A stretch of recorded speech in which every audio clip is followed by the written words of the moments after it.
At 14:07 local time, the Combat Information Center aboard USS Abraham Lincoln falls silent.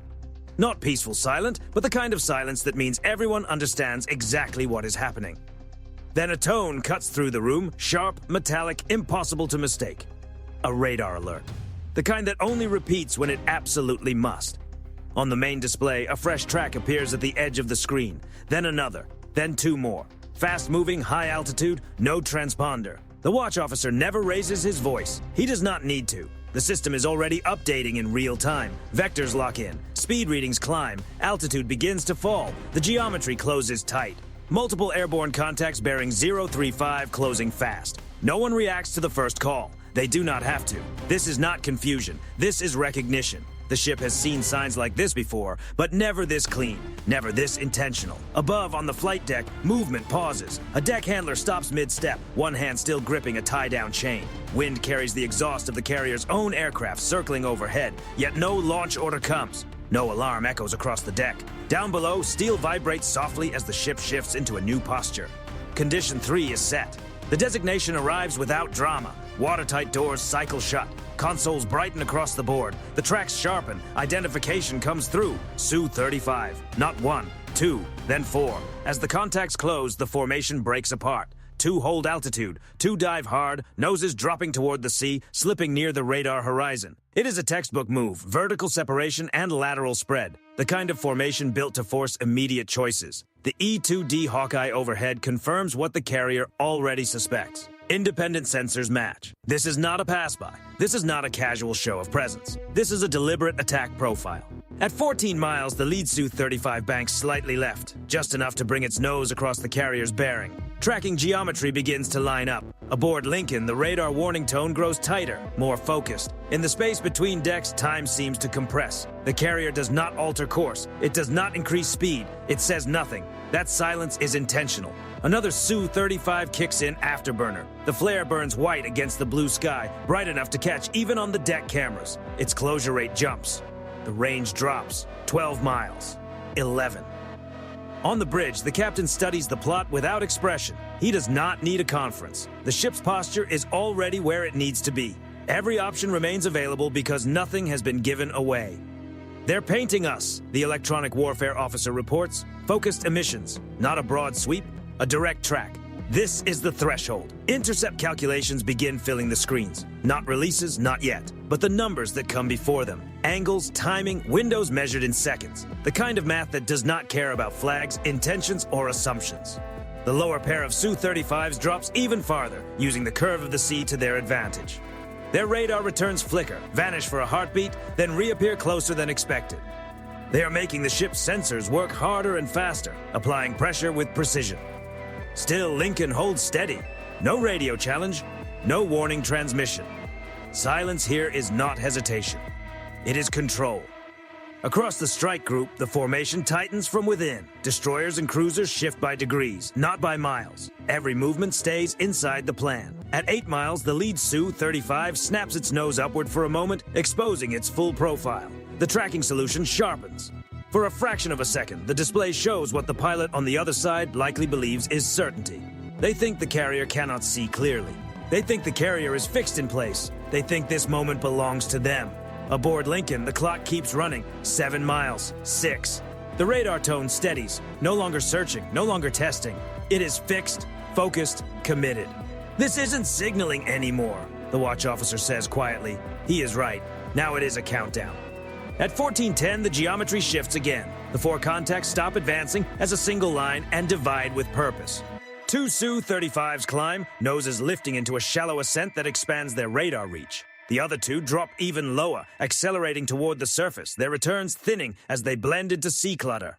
A pincer, clean, intentional, designed to squeeze from both angles. On Lincoln's displays, the tracks stretch apart, then begin to bend inward. Range rings contract. Closure rates spike unevenly, exactly as planned. One pair eases slightly, forcing the ship's systems to divide attention. The other pair surges ahead, afterburners blazing once more, bright and unmistakable. Contacts maneuvering independently, the controller reports. Vertical separation increasing. No one repeats it. No one needs to. Everyone can already see it. The radar warning tone changes its character. Not louder, not quicker, just more definite. the kind of sound that suggests a precise track, the quality of a full fire control solution. Somewhere beyond visual range, another system is working through the same equations from the other side and reaching similar conclusions. Even then, the carrier does not react. No increase in speed, no turn toward the threat axis, no broadcast. The flight deck stays still, aircraft remain chained down, elevators stay in place. From above, it could look like hesitation. Inside the ship, it reads very differently. At 9 miles, the high pair levels out. They hold that position just long enough to force another recalculation.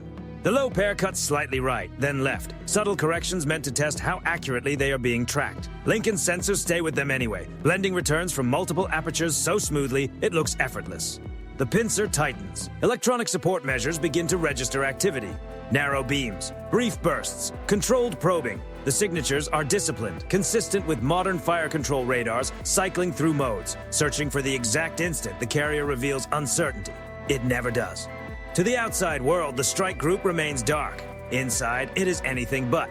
Data moves at machine speed, fused, checked, and confirmed. Every track is validated by more than one sensor. Nothing depends on a single picture. At 7 miles, the lead Su-35 banks hard, its nose sweeping across the carrier's bearing once again. This time, it holds the angle. The engagement envelopes now fill the display completely. No longer theoretical, no longer cautionary, fully viable. Inside the Combat Information Center, no one lunges for a console. No one raises a voice. The watch teams remain exactly where they are, hands light on the controls, eyes fixed on the numbers that matter more than anything outside the hull. Fire control solution confirmed, comes the report. The carrier answers with silence. And that silence begins to turn against the attacking formation. The low pair's radar returns flicker again. First too sharp, then too smeared. One pilot corrects, climbing slightly to restore clarity. The other reacts a fraction late and overshoots the adjustment. Their spacing opens by less than a mile, but it is enough. The high pair compensates, tightening their own interval to restore the geometry. It costs them speed. The pincer is still closing, but its symmetry is no longer intact. At 5 miles, Lincoln's position still has not changed. To the Su-35 pilots, that can read as confidence or exposure. There's no way to know which, and that uncertainty starts to work on them. Why is the carrier not turning? Why is it not radiating? Why is it not doing anything at all? There is no time to sit with those questions. The range keeps collapsing. 4 miles. The radar tone spikes for a moment, then settles again. The targeting picture now appears perfect, almost too perfect. One of the pilots corrects again, adding power and tightening the turn to keep the carrier centered in the solution. That is when the first anomaly appears. For less than a second, the carrier's signature stretches, elongates, then snaps back into shape. It is not a disappearance, not a dropout, a distortion. Subtle enough to dismiss if you are fully committed, obvious enough to matter if you are still questioning what you see. The pilots are already past that point, 3 miles. The high pair starts down, compressing the vertical stack. The formation begins to converge into its final geometry, the point where preparation gives way to action. From their perspective, the target is locked, fixed, and fully exposed. Inside Lincoln, the watch officer glances once at the master clock. No command follows, because the ship is not waiting to take the blow. It is waiting for something else. At 14, 10, and 30 seconds, the Su-35 crews believe they have the carrier exactly where they want it. What they do not realize is that they have already crossed into the space where the rules are about to change. At 14:13, the world goes quiet. Not just aboard Lincoln, everywhere else. In one synchronized move, the carrier strike group executes MCON Alpha. Radios fall silent, radars go dark, fire control emitters shut down. Across the electromagnetic spectrum, the signatures that normally define a U.S. Navy carrier, heat, noise, data, collapse inward and disappear. Inside USS Abraham Lincoln, nothing is lost. The picture on the boards becomes cleaner, calmer, more refined. But outside the hull, to anyone watching electronically, the carrier has effectively vanished. The Su-35 pilots feel the change before they understand it. The target does not fade, it breaks apart. Where one coherent return should remain, multiple shapes begin to bloom. Offset, staggered, drifting. Radar paints resolve into duplicates with the exact geometry of a carrier, each one carrying heat and signal characteristics that match expectation down to the decimal, almost too precise. The pilots react on instinct because they have no choice. Training takes over. One banks left to keep the strongest return centered. Another eases the throttle, trying to hold range on a secondary contact that should not even exist. The formation stretches again. What they are chasing now is no longer a ship, but a set of answers engineered to feel real. Below them, the decoys do exactly what they were built to do. High-fidelity buoys drift with the sea, broadcasting carrier-like signatures with disciplined timing, radar cross-sections, thermal blooms, electromagnetic noise, all of it convincing because all of it is carefully crafted. Each one now occupies the space Lincoln seemed to fill only moments ago. The real carrier is gone from their scopes. Higher up, the EA-18G Growlers begin their orbit. They do not announce themselves. They do not flood the sky with noise. Their pods wake quietly, easing into the spectrum with surgical precision. This is not blunt force jamming. It is authorship. The opposing fire control radars continue to work, fully confident in the targets they see. Guidance logic receives clean inputs. Range, bearing, velocity, internally consistent from end to end. The equations still balance. The issue is not the numbers. It is where those numbers are coming from. Inside the Growlers, software starts rewriting the version of reality the other side's sensors believe. Phase timing shifts by microseconds. Doppler returns bend just enough to pull tracking solutions off-center. The changes are tiny, invisible to the eye, but devastating to the logic relying on them. The Su-35s begin to overcorrect. One pilot tightens his turn to hold the strongest contact in place. Another climbs slightly, trying to recover what looks like lost altitude on the target. Their spacing compresses, then opens again as each aircraft starts chasing a slightly different version of the same picture. On Lincoln, the watch team observes it all in silence. Tracks begin to wobble. Closure rates lose their symmetry. What had looked like a clean pincer only moments earlier starts to unravel into separate pursuits. They are no longer hunting the carrier. They are hunting echoes. At 12,000 feet, a Growler slides laterally, keeping the geometry intact so the deception holds together from every angle. Its emissions stay below the level that would trigger suspicion. To the Su-35 crews, nothing appears to change, except that the whole picture begins to shift beneath them.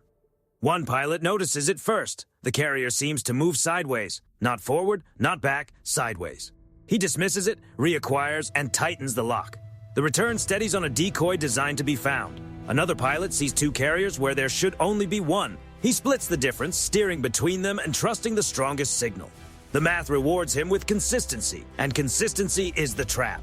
At 14:13 and 40 seconds, Lincoln remains dark. The strike group holds formation on inertial reference and internal cueing alone. Destroyers and cruisers adjust position in silence, preserving the illusion from every angle. The opposing picture is complete. It is simply wrong.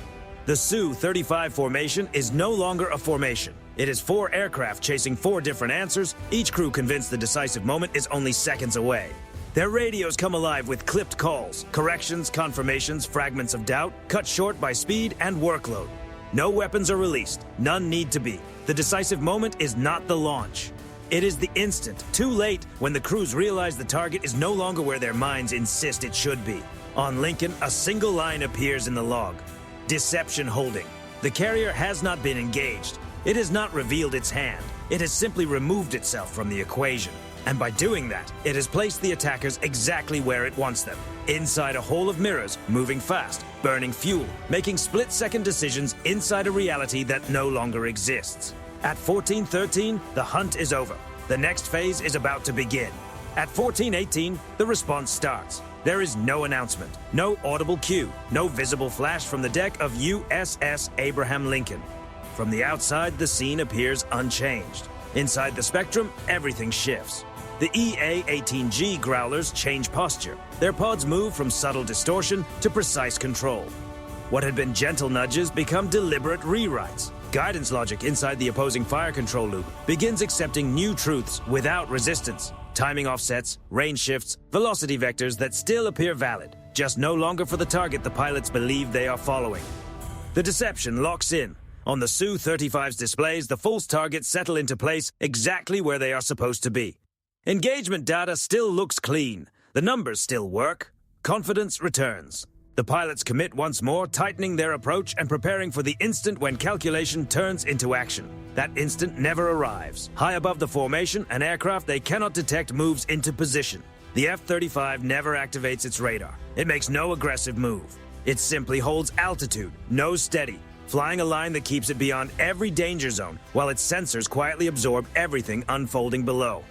Heat, motion, intent, every detail merges into a targeting picture that needs no second opinion.